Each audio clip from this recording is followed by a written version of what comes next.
Derecho a la felicidad. Está su autor con nosotros, Enrique de Rosa.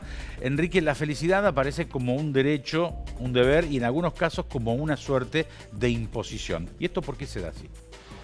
Bueno, porque en realidad lo vivimos como algo externo. En lugar de vivirlo como algo que es de adentro para afuera, lo vivimos como algo de afuera para adentro. Te voy a contar una anécdota. Presentamos el libro en el Colegio Público, una de las presentaciones fue en el Colegio Público de Abogados y estaba Jorge Rizo y estaba Alejandro Fantino y en un momento alguien pregunta, bueno, pero ¿quiere decir que yo puedo reclamar? Estábamos hablando del derecho a ser feliz y un abogado pregunta, pero ¿quiere decir que yo puedo reclamar al Estado la felicidad? Y yo, puedo reclamar, dijo, la felicidad. Y yo le dije, sí, claro, la puede reclamar.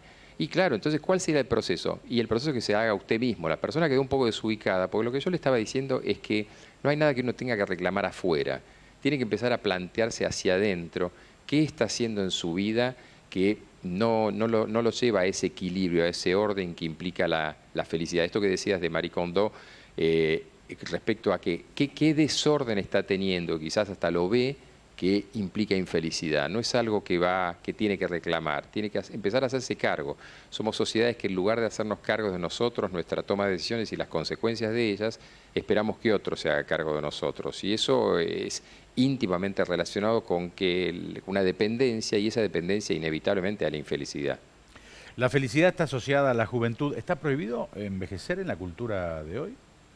Sí, claro, la felicidad no está asociado el tema con respecto a la felicidad y la llamada tercera edad, y es gracioso porque en realidad los que ya somos numéricamente de tercera edad, en realidad ya ha cambiado tanto la expectativa y la calidad de vida, en que en realidad que hay que replantear. Una persona puede empezar prácticamente hoy a aprender cualquier cosa. El paradigma del mundo que vivimos hoy es tan rico, tantas cuestiones que uno puede hasta el último día de su vida estar en un proceso de crecimiento. Obviamente vamos a morir, pero no podemos estar anticipando la vida por un momento de ella en el cual llamamos, viste que la gente dice, en mi época pasaba tal cosa. Bueno, su época, eso es un estudio así que hice de un cuestionario, en general pasa por alrededor de los 20 años. Y parece ser que la gente queda cristalizada en que la juventud es el momento en que tiene autorizado a ser feliz y el resto de su vida pasa a ser por existir, con la frase que decía de Jack London, ¿no? Algunos dicen que la felicidad es como una mariposa, ¿no? Que se te posa en el hombro y si intentás atraparla, quizás se te escapa, podés romperla o matarla, ¿no? ¿La felicidad no se encuentra? ¿Es inútil perseguirla? Me gustaría saber tu opinión. La felicidad en realidad hay que simplemente gozarla, observarla, no cuestionarla y obviamente trabajar uno mismo para conseguirla, pero saber que es absolutamente efímera, pero que va a volver y no perder por ello, pero vivir siguiendo, y por eso decía el dilema de Heráclito, ¿no? En realidad va a seguir moviéndose ese río, pero va a volver, va a volver. Y esa confianza en que esto va a volver, que es un fenómeno fluido, permite saber que al día siguiente esa mariposa va a volver a posarse seguramente. Voy a citar a García Márquez porque vos también lo haces en tu libro. El colombiano dice así: no hay medicina que cure lo que no cura la felicidad. Y la pregunta es entonces, ¿en cuánto influye la felicidad en la salud, no? Enormemente, enormemente. Y es interesante a veces que la gente se pregunte y lea la historia de García Márquez y cómo un corresponsal de guerra terminó entendiendo que su lugar en el mundo era Cartagena y que ahí él mismo empezó a escribir sobre cómo la felicidad tenía que ver con su propia salud. Está íntimamente relacionado con la salud. Y en realidad el concepto mismo de salud hoy no debiera ser separado del de felicidad. ¿Es solamente una sensación colectiva que los argentinos no somos felices, Enrique? No, en realidad estamos tan preocupados en nuestros conflictos, nos hemos acostumbrado a quejarse, vivir constantemente en la queja, en el malestar, es constitutivo del ser, es una característica nuestra. Y cualquiera que simplemente viaje un poco se da cuenta que hay países que están, o lugares que están tremendamente peor, o inclusive viajando por el país, se da cuenta que hay gente que está en situación mucho más complicada y sin embargo al dedicarse menos a observar el lado oscuro, la sombra, también puede permitirse eso. El poder vivir esa dualidad entre goces y sombras nos permite estar en otra historia, pero estamos muy anclados en la parte oscura de nuestra vida en la Argentina. ¿Hay gente que es feliz y que no lo sabe? Sí, hay mucha gente que en realidad es feliz porque está esperando, cree que la felicidad es otra cosa en lugar de estar. En general es el paradigma de la infelicidad. En general estamos mirando siempre el jardín de enfrente, ¿no? Como decía Khalil Gibran, siempre el jardín de enfrente es mucho más verde y no nos detenemos a mirar el de al lado, la persona que tenemos al lado, la gente, los amigos, la oportunidad que tengo yo en este momento de tener este diálogo. Es decir, uno se queda esperando más y se pierde el presente y claro, es más inmediato. Quienes tienen la responsabilidad de gobernarnos, quienes, bueno, nos dirigen en definitiva, ¿vos crees que tienen en cuenta que la población debe ser feliz, llegar a la felicidad? No, decididamente no. No, decididamente no. Tienen un concepto de bienestar como algo pasivo, como algo que se le da, como los objetos, y no tienen la idea de la construcción de un cambio de paradigma en las mentes. Creo que se habla mucho de la educación, se habla mucho del hambre, se habla mucho de las cuestiones, pero en realidad tenemos que hacer una gran metanoia en el sentido de los clásicos griegos. ¿Qué era la metanoia? Era el cambio de mente, en el cual entender que la vida es un regalo y eso implica el presente, que la frase vulgar, que el presente es presente, es enseñarnos a actuar ahora. Y los políticos harían muy bien, en lugar de pelearse, mostrarnos con su ejemplo qué es la felicidad, porque si no la gente que está en el llano entiende, copia, imitamos a ellos y entendemos que lo lógico es ser infelices.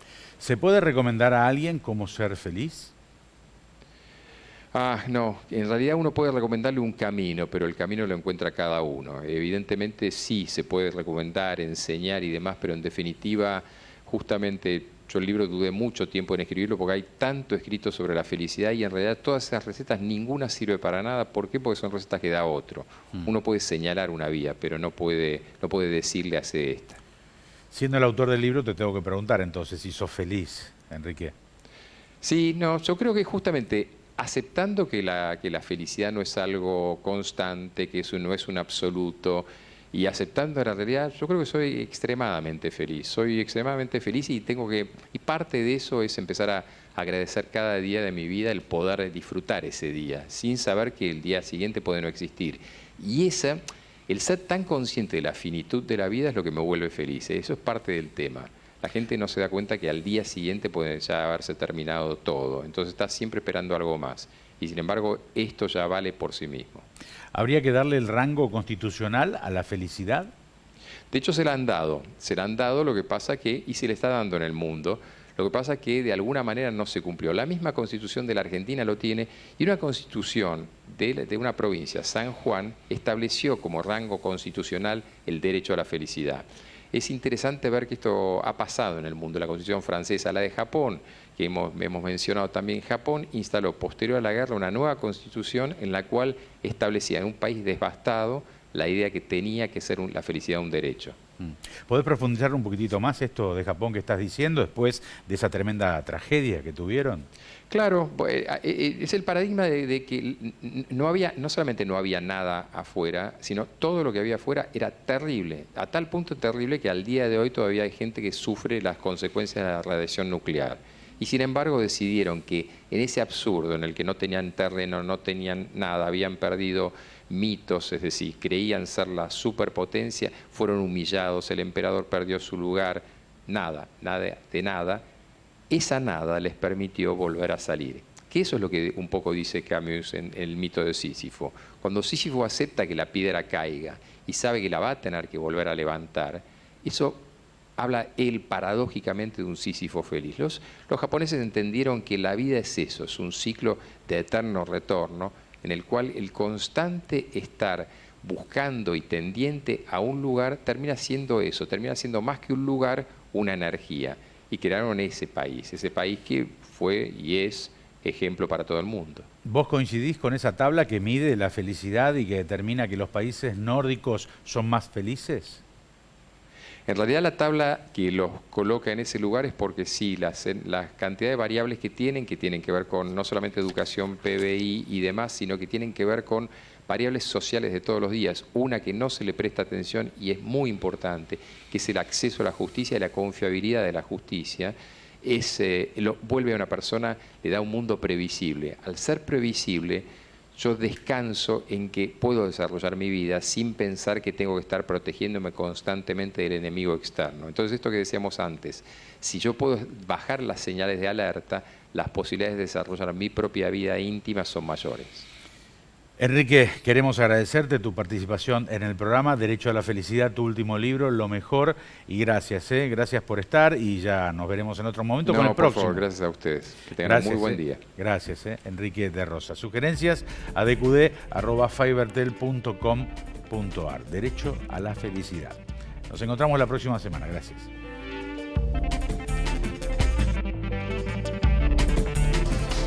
Auspiciaron este programa. Asegúrate en la segunda, donde lo primero sos vos. Confía en el Grupo Asegurador La Segunda.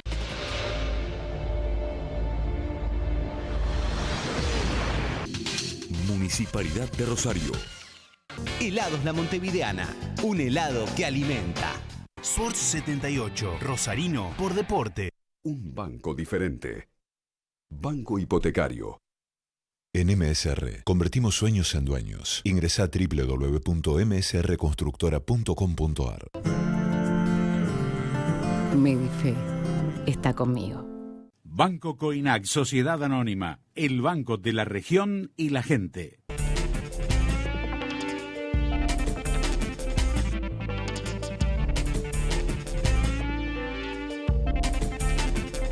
IAEM, Instituto de Ayuda Económica Mutual.